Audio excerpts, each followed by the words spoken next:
Fala galera do bem, bem-vindos a mais uma entrevista do Papo Binário, programa do Mente Binária, que vem trazer entrevistados aí na área de tecnologia, de direito, mas direito digital, né, conectado com a nossa área para a gente tirar nossas dúvidas. Para você que está aí em casa, tranquilo, mas precisa de informação, né? E hoje eu estou aqui com a Gisele Truzzi. É assim que fala? Truzzi? Isso mesmo, Truzzi.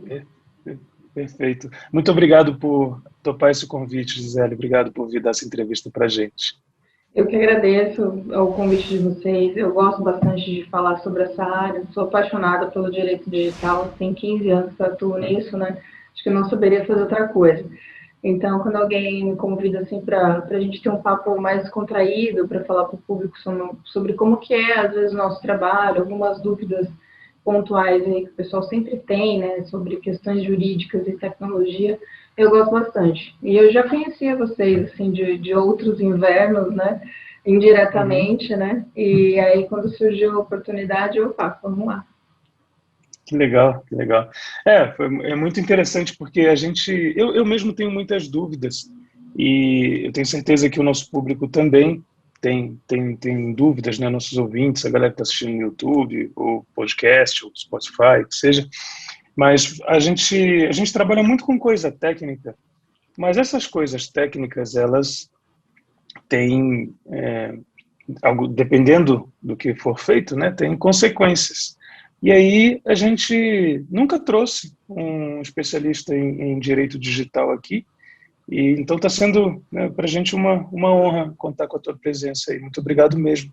Acho que as dúvidas, as perguntas e tal vão fazer bastante sentido e resolver questões que eu tenho e que talvez o nosso público tenha similares, né? Legal. Mas antes de Show. Mas antes de entrar no direito em si, de falar sobre a legislação, sobre o que a gente pode ou não fazer, enfim, eu queria entender um pouquinho mais da tua história. Você falou que tem 15 anos em direito digital. E como é que foi isso? Começou com direito, sei lá, não digital? Vou fazer assim, eu sou leigo, né? Então vou falar coisas aqui meio absurdas, talvez. Mas começou com direito não digital e depois você enveredou para essa área? Ou começou com tecnologia e depois você foi para direito? Como é que é a tua história? Tá. Bom, eu sou uma pessoa, nos meus tempos a gente chamava de CDF, né? Hoje é nerd, né? Nossa, tô dando a idade aqui já, né? CDF já é um termo bem antigo. Eu Então, tô ligado nesse termo, eu também usei. eu era sempre nerd, assim, bem nerdona mesmo. E eu tinha muito como hobby, assim, ficar lendo, estudando sozinha e tal. E quando eu tinha 13 anos, foi aí que eu fui conhecer tecnologia, né? A gente veio de uma família simples do interior de São Paulo, a gente não tinha muitos recursos, né? Então, e também não existia internet naquela época, né? O pessoal, acho que quem for mais novo agora não deve conseguir imaginar uma realidade sem internet, né? Uma adolescência sem internet. Que bom que eu não tinha internet naquela época, porque senão eu ia ter muitos registros no Google, assim, da gente, né?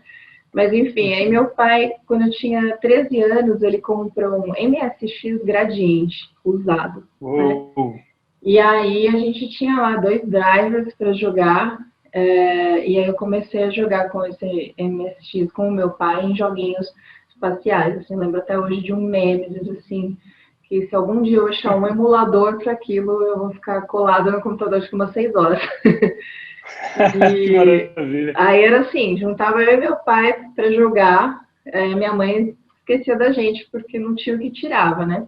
E aí ele começou a me ajudar, meu pai começou a me ajudar a fazer os trabalhos do colégio ali, né? De digitar, entregar bonitinho, naquelas impressoras matriciais e tal. Então comecei a ter pequenos contatos com a tecnologia dessa forma. Até um belo dia que meu pai comprou um software que chamava Logos, que era uma tartaruguinha que desenhava. Você digitava os códigos de programação, ela fazia altos desenhos ali, né? Uns grafismos, e eu tinha aula de informática no colégio. E aí que eu fazia? Eu copiava esses códigos dos desenhos e levava para a aula no laboratório de informática e passava para as amigas. E aí a gente avançava na frente do professor com os desenhos. Eu ficava louco da vida, né? Porque não era para fazer aquilo. E a gente já, né, com altos desenhos na tela, o pessoal se interessava, então a gente começou a copiar os códigos dos desenhos do Logos outra turma e tal. Então, assim, comecei a entrar ali na tecnologia, comecei a achar muito legal, comecei a ler matérias sobre isso, sobre computação gráfica.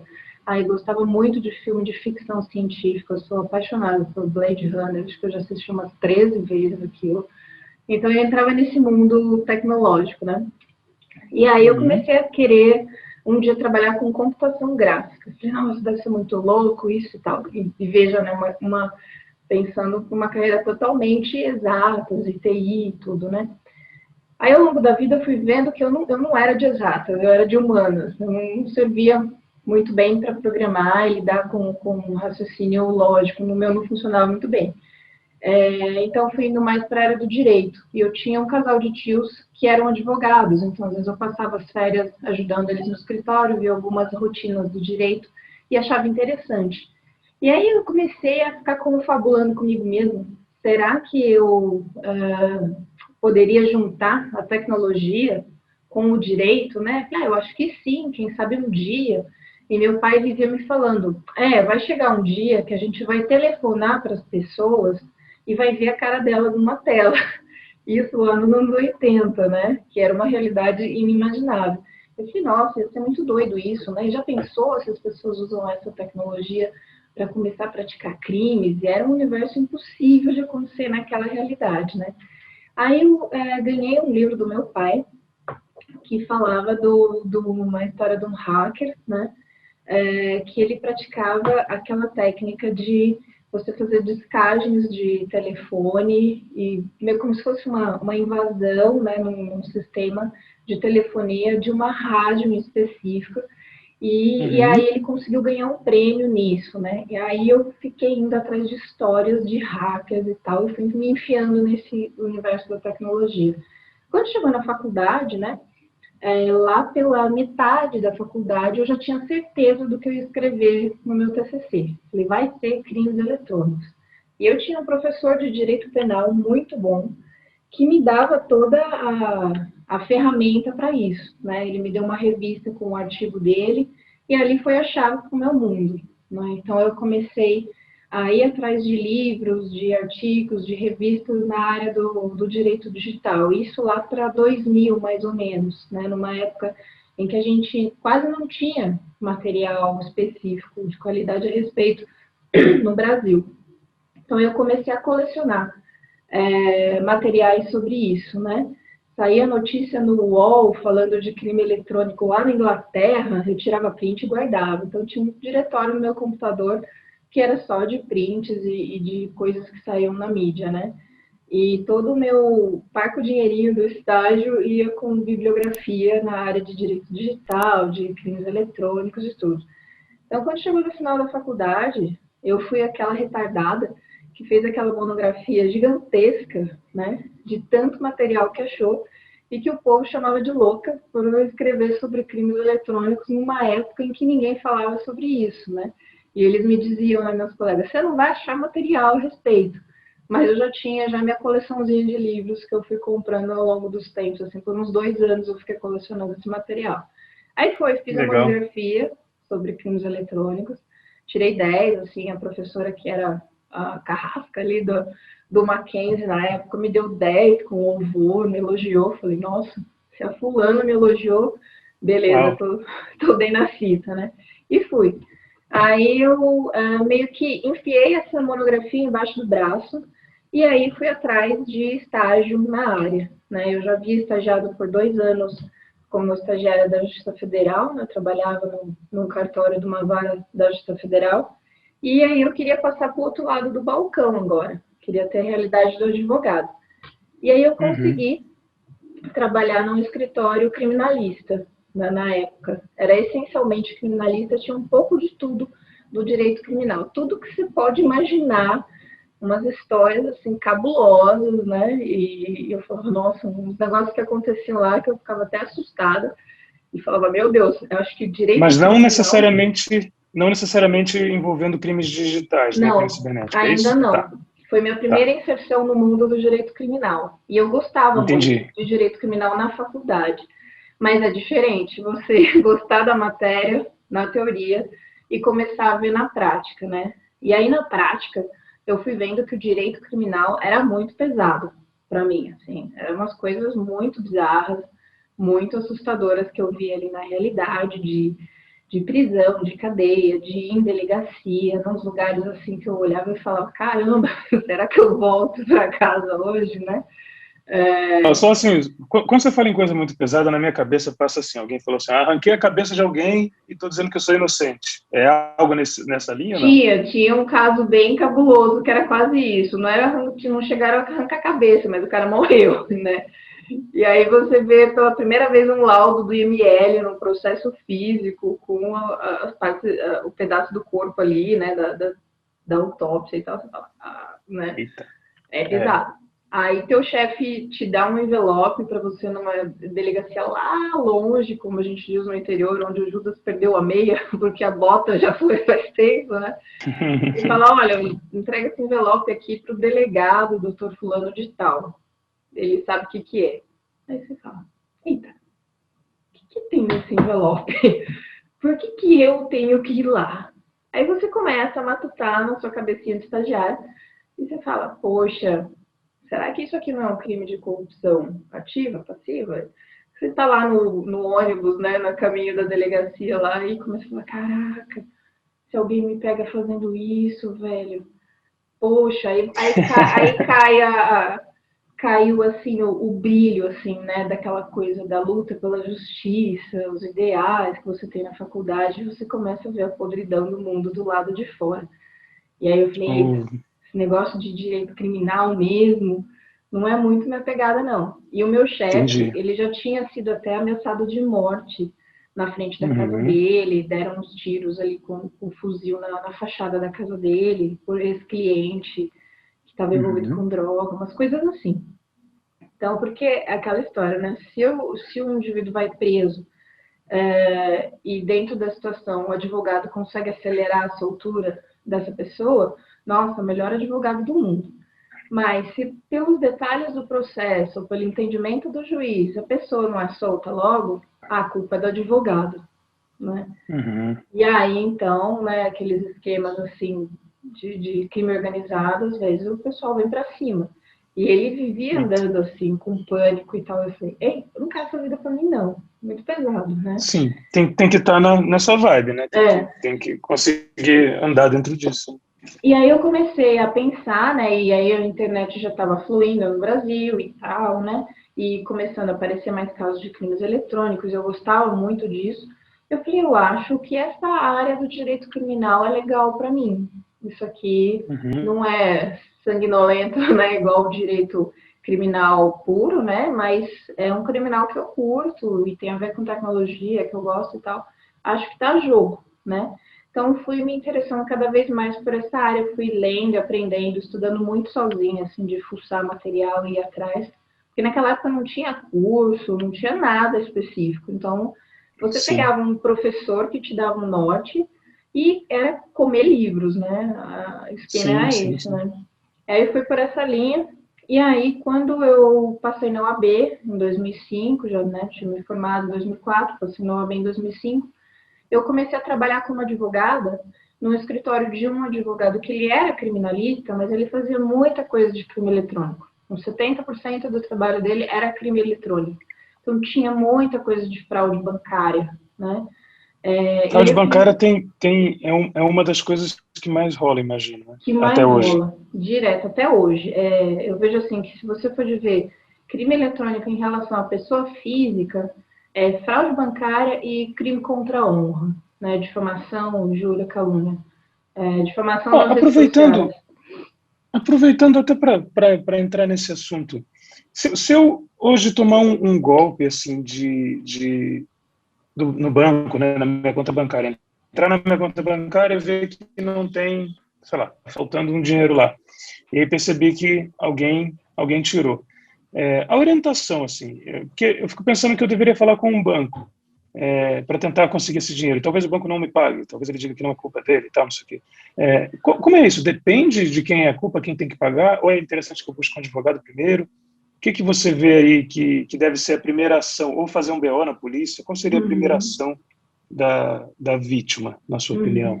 Tá. Nesse tipo de caso, antigamente, bem antigamente, os bancos ressarciam de imediato a pessoa, quando constatava que tinha uma movimentação estranha que não foi dela, né? Então, eles já ressarciam para a pessoa não entrar com ação, isso não gerar um problema maior para o banco. Mas começou a ter muito caso de autofraude, né? O indivíduo simula uma invasão, simula, faz um saque e fala que não foi ele que fez, fala que foi sob coação, né? Que foi tipo um sequestro relâmpago, para querer esse dinheiro do banco. Então, aí os bancos pararam de fazer esse estorno, vamos dizer assim, do valor de imediatamente, né? O que eles fazem? Então, eles exigem que você tenha um boletim de ocorrência, né? E uma carta de comunicação relatando o que aconteceu.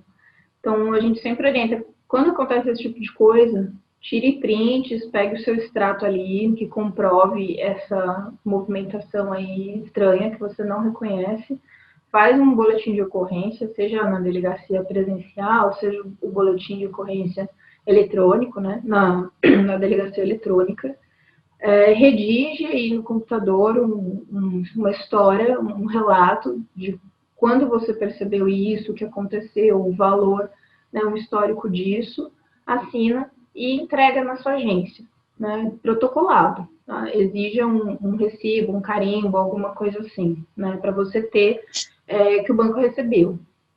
Só para fazer uma dúvida que pode ser básica, assim, mas enfim. Quando você fala protocolado, é isso, é exigir que o banco emita algum tipo de recibo confirmando que recebeu. Isso é Mesmo. fazer algo protocolado, é isso, Isso né? mesmo. Então você vai ter duas vias, né? Você imprime duas cópias da sua cartinha, entrega uma lá com a cópia do boletim de ocorrência, e a outra cópia, o gerente vai ter que assinar com o nome dele, colocar o carimbinho dele e te devolver. Por quê? Esse protocolo, vamos dizer, ele é a prova de que você comunicou o banco desse fato, né? E a partir daí começa a contar um prazo para o banco te dar um retorno, né? A partir daí, se o banco não fizer nada, aí sim você pode ingressar com uma ação judicial pedindo medidas em relação ao banco, né? E aí, com essa carta, o que eles fazem? Geralmente encaminham a situação para o setor de fraudes, aí vão analisar o que ocorreu, tentar, às vezes, intermediar essa transação. Às vezes é um DOC que fizeram, demora um pouco mais, então, para cair na conta do destinatário. Às vezes o banco consegue interceptar esse DOC, se toda essa comunicação for feita rapidamente, né? Às vezes o banco consegue interceptar esse DOC e devolver para você. Então, aí, se isso ocorrer, beleza, Legal. resolvido, né? Mas agora, com o Pix, isso está sendo basicamente impossível. Opa. Né? Essas fraudes estão sendo feitas muito com o Pix, que cai na hora, né? Então, não tem esse delay aí da interceptação, né? E aí, se a pessoa não consegue esse retorno do banco, aí sim, né? Sei lá, passou um mês, o banco não falou nada, né? Então, aí vale a pena pegar essa documentação e conversar com o advogado para ver o que você pode resolver. Então, geralmente, a gente tem dois caminhos. Aí a gente pode notificar o banco extrajudicialmente, né? Cobrando medidas dele, investigação, ressarcimento e tal. Ou você pode ingressar com uma ação judicial direto, cobrando isso do banco, que ele forneça os logs, né? Dessa transação financeira. Então, isso é possível ser feito por uma ação judicial específica, tá? Porque os registros, né, eletrônicos dessa transação, eles são tidos como sigilosos. Então, o banco não pode te fornecer isso numa comunicação simples, tem que ser num processo, né? E aí, se você tiver um BO registrado, né, ele vai ter que informar isso na delegacia. Se você tiver um processo judicial, ele vai ter que informar isso no processo. Tá? Legal. Nossa, muito bom, muito esclarecedor. Obrigado. E eu vou falar de outras dúvidas assim que eu tenho dessa área mais jurídica, né? Pirataria, Gisele. Tipo, se eu baixar um software pirata, craqueado, né, que a gente chama, tá lá o nosso petzinho e tal, o software está rodando aqui. Ou assistir um filme via torrent, alguma coisa assim. Eu sei que a pirataria é crime no Brasil, se eu estiver falando alguma besteira, me corrija. Só que é difícil, assim, tem que ter alguma denúncia, né? Alguma coisa tem que acontecer, alguém tem que estar olhando aquilo para que haja algum processo, alguma coisa. E recentemente a gente viu, saiu nos noticiários aí, que uma galera recebeu uma notificação porque estava assistindo o filme via torrent. E aí eu queria entender duas coisas. Uma, dá para ser preso fazendo isso, sim ou não? E aí eu não sei se a resposta é tão simples assim, mas é uma dúvida que eu tenho. E a outra é se sim, assim, como é que é isso, né? Preso mesmo, vai ficar um ano atrás das grades, vai ser preso do lado com quem é, sei lá, assassino, homicida. Como é que é isso? E a outra é, o que é essa tal da notificação extrajudicial, que tem um nome poderoso, mas está dizendo extra, ou seja, que não é. Acho que confunde um pouco a gente. Beleza, vamos lá. Bom, sim, você está certo, né? É crime a pirataria, né? A gente chama de violação de direito autoral, né? Está lá no artigo 184 do Código Penal. Usar é crime mesmo sem fazer dinheiro com isso? Quem está usando? Usar é crime mesmo, sem fazer dinheiro, tá. né? Numa categoria, vamos dizer assim, atenuada, porque você está, vamos dizer assim, baixando aquele filme para uso próprio, né? Você não está baixando esse filme e comercializando, e compartilhando, disponibilizando para outras pessoas, né? Então, se você baixar um filme, baixar um software para o seu uso, e ficar só nisso, continua, né, sendo o crime de pirataria, o crime de violação de direito autoral, mas a pena é muito menor. Né? Dificilmente uma pessoa comum, que nunca teve passagem pela polícia, nunca teve um processo criminal nas costas, dificilmente ela vai ser presa na prática por ter baixado um filme pirata, um software pirata para seu uso próprio, tá? Agora, a partir do momento em que esse indivíduo baixou esse filme ou esse software, e aí queimou vários CDs e foi vender isso lá na Santa Efigênia, um exemplo, aí tem o que a gente chama de comercialização, né, tem o intuito de lucro. E aí essa questão da comercialização, do compartilhamento, de disponibilizar para os outros, aí isso aumenta a pena. Aí esse indivíduo que comercializou esse material que ele baixou, ele tem um agravante, tá? E essa pessoa, eventualmente, ela pode vir a ser presa, tá? Então, uma coisa que às vezes acontece, o pessoal não percebe, e isso já chegou até mim 2 vezes, por pessoas que passaram por essa situação. O indivíduo baixou um filme pirata lá no torrent e ficou lá no arquivo, na pastinha de shared dele lá, né? E tinham outros conteúdos ali. Geralmente o pessoal que usa torrent, esses programas, eles não fazem uma faxina para ver o que tem nessa pasta que ela é compartilhada, né? E isso é um risco muito grande, porque para você conseguir usar o programa de torrent para baixar conteúdo, você precisa disponibilizar alguma coisa também nessa pasta, né? Para ir para essa rede.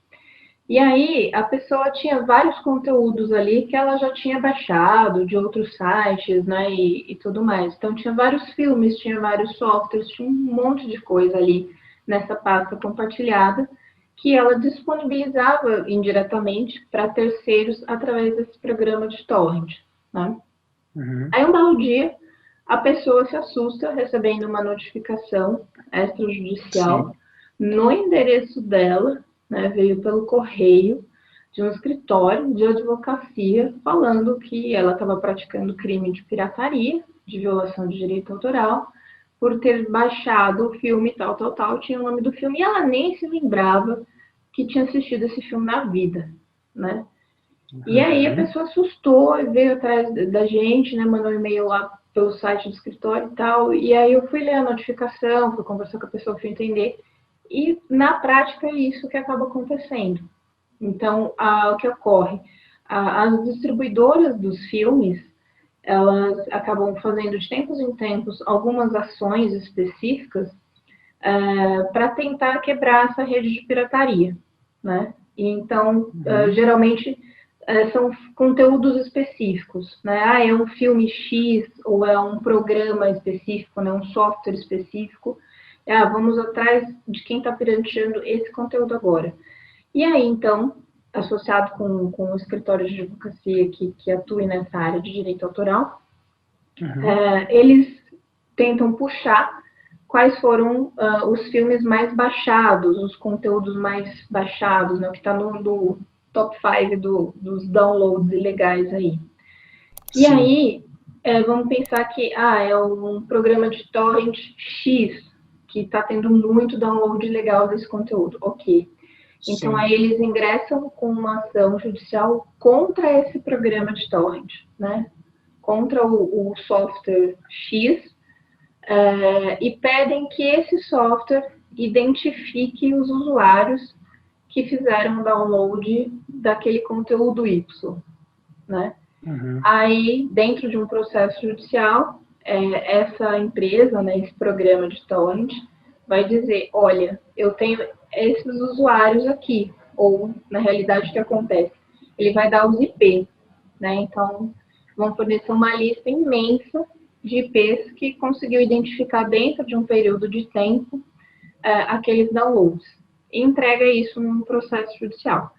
Aí o escritório... Tem que haver um processo judicial, tem que haver um processo. Isso. Tá, isso não acontece, me dá aí por e-mail. Não pode. Porque a gente tem, pelo Marco Civil da internet, a gente tem que os dados de conexão, o IP, a data, a hora, o fuso horário, e os dados cadastrais são dados sigilosos. Então, eles só podem ser fornecidos por meio de um processo.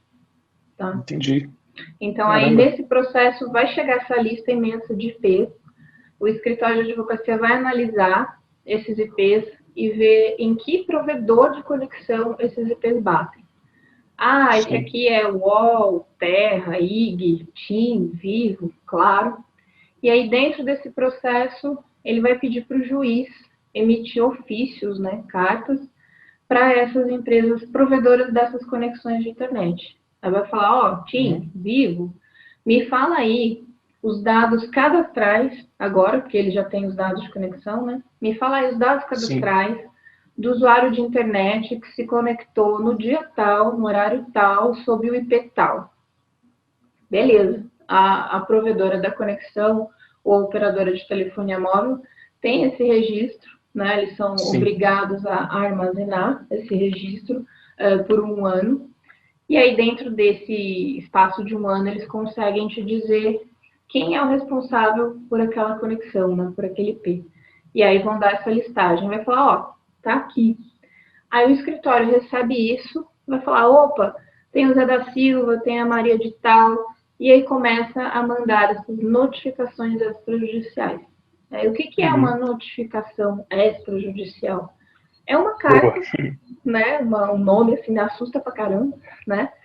É uma carta formal, escrita por advogado, e que tem todo um enquadramento jurídico da situação, né? Eu chamo de presta atenção, né? É aquela cartinha de presta atenção do advogado, em que ele vai falar, olha, isso aqui que você fez é crime, é ilícito e tal, o crime tal, está configurado no artigo X do Código Penal, e se você não se explicar, se você não entrar em contato conosco, a gente vai te processar. Então, tem sempre um esclarecimento da situação, tem um enquadramento jurídico do que é aquilo, e tem uma tarefinha para você fazer, dentro de um prazo. Né? Aí tem um ponto importante. Nesse caso, por exemplo, de quem baixou o filme lá e recebeu essa notificação recentemente, tinha... o Partido Pirata orientou, chamou isso de copyright trolls, né, e orientou as pessoas que não respondessem, porque eles falaram assim, é muito fraca essa carta aí, nesse caso em específico, não tem provas, por motivos que você falou também, às vezes a pessoa baixou lá nem viu o que estava acontecendo, e eles pediam R$3.000 para a pessoa pagar para que não processasse, né? Então, não é não é uma extorsão isso? Eu não sei o que é isso. Exatamente isso mesmo que acontece nessas notificações. Para você ter ideia, essa pessoa que recebeu desse caso que eu citei como exemplo, eles pediam, o escritório pediam para ele entrar em contato e efetuar o pagamento de R$ 2.000, né, para encerrar o caso, né. E aí, assim, ele passou um tempo, o indivíduo não entrou em contato, ele deixou para ver o que ia acontecer, aí continuaram a cobrar, insistindo, e aí baixou para R$ 500. Então, para Nossa. você ver, né, é de fato uma sensação de, vamos dizer, uma extorsão, é um intimidamento, né, é um constrangimento. Assusta você receber um comunicado de um escritório de advocacia com um advogado assinando, falando que você cometeu um crime, uma pessoa mais leiga fala, caramba, e acaba Eu cedendo e fico pensando pagando. nisso. A própria palavra extrajudicial, apesar de ter o extra, eu acho que ela tem um peso. Alguém fala assim, Tem um nossa, recebeu peso. uma coisa do uma pessoa mais leiga, sei lá, do juiz, entendeu? Tem um J aí no meio, é estranho. Então acontece. E aí, nesses casos, que eu orientei a pessoa? Orientei a não pagar naquele momento, a responder, claro, nunca deixar sem resposta, né? Porque até essa falta de resposta pode ser usada depois contra você, né? Como se você tivesse nem aí com a situação. Então, eu orientei a responder, mas responder exigindo provas de que fosse de fato ele que tivesse feito aquele download X, né? E aí você começa a ver a situação se enfraquecendo, porque ele não consegue muitas vezes essas provas, ou eles falam que não podem fornecer, porque é um relatório de IP que está dentro de um processo, né? Então aí você pode esperar, nesse caso, ir para a via judicial. Responder e deixar rolar, esperar de fato os caras te processarem, para lá no processo aí você responder e falar assim, ó, não sou eu, às vezes não é você, foi alguém que mora com você na mesma casa, e que só que a conexão está no seu nome, né? Então tem várias coisas ali, né? Tem muitas variáveis Sim, nessa sim, história, né? Às vezes é sim, uma sim. empresa, né? E aí você tem que identificar o funcionário. Então tem vários detalhes ali que não tem como falar você é o responsável, né? E aí também você pode Exatamente. negociar lá, né? Se não tiver saída, de fato, conseguir comprovar que foi você, que foi alguém da sua casa, da sua empresa, aí você pode negociar, falar, ó, juiz, eu não tenho como pagar esse valor, não tenho como pagar 2.000, eu consigo pagar 500. E o juiz não tem como te obrigar a pagar um valor que você, de fato, não tem como marcar, né? Então, aí dá para negociar esse valor judicialmente. Legal. Bom, eu tenho mais algumas dúvidas. Vamos Você lá. falou sobre identificação das pessoas e tudo, e eu acho importante num tema que é o que a gente diria. Eu acho que é o crime de calúnia e difamação, não sei se é exatamente isso, mas os crimes de ódio, né?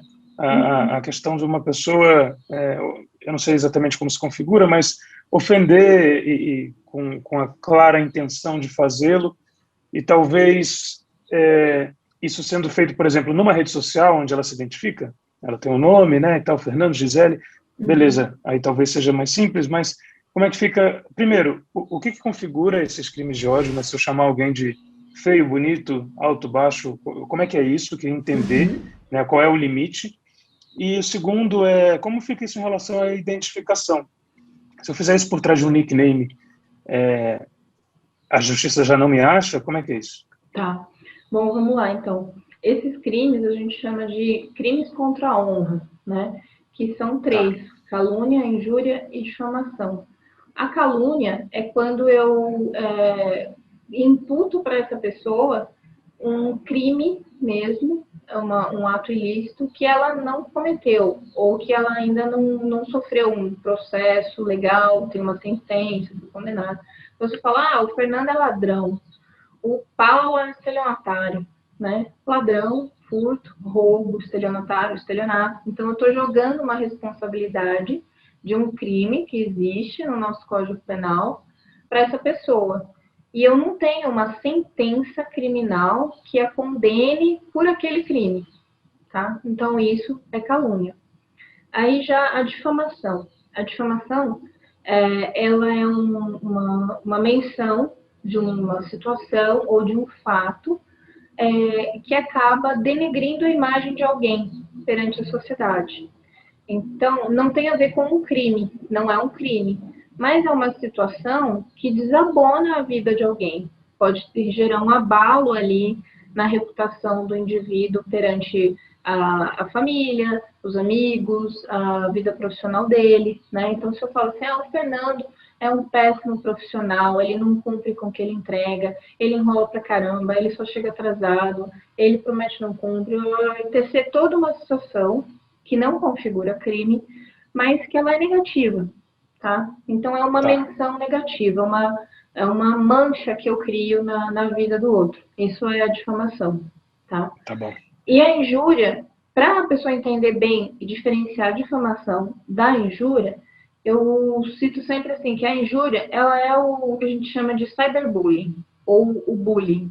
Então, a injúria seria chamar de gordo, feio, aleijado, e aí qualquer xingamento que você quiser, você coloca nessa linha da injúria. A injúria, a gente fala assim na teoria do direito, que ela ofende a sua honra subjetiva. Quer dizer, é a sua imagem perante você mesmo.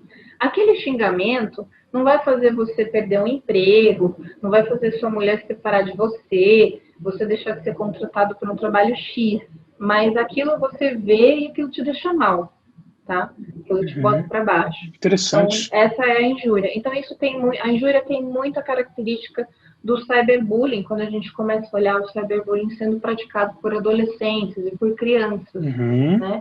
É muito nítido. Entendi. Antes de você falar da questão da identificação, eu fiquei com uma dúvida, que é onde é que entra quando racismo, homofobia, entra em algum desses, não, ou são separados? Pode entrar também, tá? Quando a gente tem o racismo, aí a gente tem uma lei específica, né, que fala dos crimes de preconceito e discriminação, que ali tem a questão da xenofobia, né, do ódio ao estrangeiro, ódio a pessoas de outras regiões do país, né, e também a questão do racismo, e aí esses crimes eles são tidos como inafiançáveis, quer dizer, você não tem como pagar a fiança e responder o processo em liberdade, e eles também são tidos como imprescritíveis, né, ou seja, eles nunca prescrevem. Se você foi vítima de racismo e daqui 5, 10 anos você ainda tiver essa prova e resolver processar essa pessoa, você pode, né? Para os outros crimes... Ou seja, é muito sério mesmo, né? É muito sério, né? Para os outros crimes do nosso Código Penal, a gente tem prescrição, né? De acordo com o tipo de crime, tem um determinado tempo de prescrição que você tem para agir, né? Então, aí o racismo, ele também pode entrar numa questão da injúria, que a gente chama de injúria por preconceito, que ela é mais grave, tá? É uma situação bem comum, não sei se vocês se lembram daquele caso de um jogador, eu acho que era Grafite o nome dele, que ele foi xingado de macaco em campo, né? E o caso dele foi muito estudado nas faculdades e tal, porque aquele foi um caso típico de injúria por preconceito. Então, é usar da questão racial para um xingamento que, para uma pessoa de uma outra etnia, poderia não ser com viés de preconceito, seria uma injúria simples, mas dentro da qualificação pessoal dele, é uma injúria por preconceito. Então, aí ela tem a pena aumentada, tem agravante, tem uma série de coisas que dão um peso maior para esse crime, tá? Então, aí a gente tem esse viés da homofobia, do racismo, tem uma gravidade muito maior, né? E, de fato, dependendo de todas essas condições, a pessoa pode ser presa, sim. Tá? Sim. Entendi. E a identificação, né? Você falou. Isso. A identificação, né? Se eu fizer com um perfil fake, um perfil anônimo aí, como que acontece? Se eu usar isso numa rede social, né? Aí a pessoa que foi vítima desse crime, ela vai ter que entrar com um processo contra essa rede social, para que essa rede social forneça os IPs, né, os logs de conexão desse usuário específico. Aí, assim, ela vai fazer a análise desses IPs e acionar os provedores de conexão para que os provedores forneçam os dados cadastrais desse indivíduo. Aí sim que ela chega na identificação. Aí, chegando na identificação, aí sim ela pode tomar uma medida, seja numa esfera civil ou na esfera criminal, contra esse indivíduo. Ela pode processar pelo crime praticado, né, calúnia, injúria, difamação, o racismo, né, e também uma ação civil por indenização, né, danos morais. Uau. Olha, eu acho que tem muitas dúvidas. Talvez a gente precise de convidar de novo. E acho que se o pessoal tiver dúvida aí, pode fazer comentário. Eu chamo a Gisele para responder, para ajudar. Claro. Mas tem uma coisa que eu não queria encerrar sem, que é o Tá. seguinte: esse trabalho é essencial. Eu fico muito feliz de ter pessoas comprometidas com prezando pelo bem-estar, sabe, para que não haja crimes de racismo, de ódio, de ofensa, de nada disso, de violação de direitos autorais, enfim. Porque o bem-estar na internet é importante, né? É importante em todos os lugares, mas envolvendo a parte digital não pode ter aquela ideia de que é terra A sem internet é um lei, porque monte não sem é. lei. Não é. Não prova, né, o seu trabalho, o trabalho de todos os advogados que trabalham com direito digital. Muito obrigado mesmo pelo que você está fazendo, porque isso protege a gente, né, faz a gente ficar Sim. com um alicerce melhor. E aí, do ponto de vista de carreira, para quem quer seguir essa área, você recomenda, como é que está essa área hoje? Tem espaço para desenvolver? E se sim, o que você diz para quem quer ir para o direito digital para fazer ou não fazer, né, com a tua experiência, para encurtar o caminho dessa pessoa? Eu acho que essa área, né, o direito digital e todas as suas vertentes aí, a segurança da informação e tudo mais, é um leque quase que infinito de opções. Então, você não precisa ser exatamente só uma coisa dentro daquela área, você pode ir se especializando e mudando de nicho de atuação, né? Então, um exemplo, alguém que é da área mais de TI, que acaba indo para a segurança da informação, pode vir a ser um perito em computação forense, né? Tem sido muito utilizado, muito necessitado hoje em dia. Cada vez mais a gente vai ter questões em que a gente precise de um perito forense para processos, para comprovar situações, né? Extrair logs, fazer varreduras em equipamentos, porque o mundo todo nosso está no digital, né? Então, o perito forense é uma carreira que tem crescido cada vez mais, né? O advogado, o especialista na área de direito digital também, né? Então, a internet não para de crescer, as tecnologias não param de serem inovadas aí, né? De surgir cada dia ter uma coisa nova. Então, assim, para quem gosta de estudar, de comer livro, né, como eu falo, vai que é um pote sem fim, né? Não, a gente não para de estudar, não para de ler, de aprender, de conhecer. Exige, sim, uma demanda constante de reciclagem da gente, não é uma área estática do direito. Acho que hoje em dia nenhuma profissão ela é estática, né? Você precisa sempre estar ali se reinventando e se reciclando. E tudo que se relaciona com tecnologia, acho que mais ainda, a gente tem que ter essa mobilidade, né? Então, o profissional do direito digital, o advogado que for atuar nessa área, advogada, vai lidar com questões de diversas áreas do direito, mais centradas na tecnologia. Então, eventualmente, ele vai ter questões da área civil, da área criminal, um pouquinho de tributário, porque envolve questões de e-commerce, de tributação, né? Pode ter questões de direito eleitoral, com coisas de fake news envolvendo campanhas políticas, um exemplo, né? Então, a gente tem todo o direito, um pedacinho de cada parte do direito, colocado agora dentro desse centro que é a tecnologia, né? E tem que entender um pouquinho de tecnologia também, Tem, né? Vai ter que estudar, né? Sim. vai ter que estudar, né? Vai ter que estudar, porque não dá para ser, eu falo, um advogado analógico no mundo digital. Não rola. Sim. Então, assim, se O endereço você... IP, o advogado achar que é um endereço físico, né? Vai lá na casa da pessoa. Ou vê lá, IP, acha que é inquérito policial. Também não rola, né? Entendi. Então, assim, se é um advogado que nunca ouviu falar sobre isso e tem ainda, é mais conservador, não é muito afeiçoado à tecnologia e está vindo porque está na moda, meu amigo, vai ser complicado para você viver nesse mundo, tá? Então, assim, tem que ser mais Legal. perspicaz, né? A gente tem aí também a área de proteção de dados e privacidade crescendo cada vez mais, né, com as questões da LGPD, né, a Lei Geral de Proteção de Dados, e todo esse universo que cada vez mais as pessoas estão se conscientizando, né, sobre a proteção dos seus dados pessoais.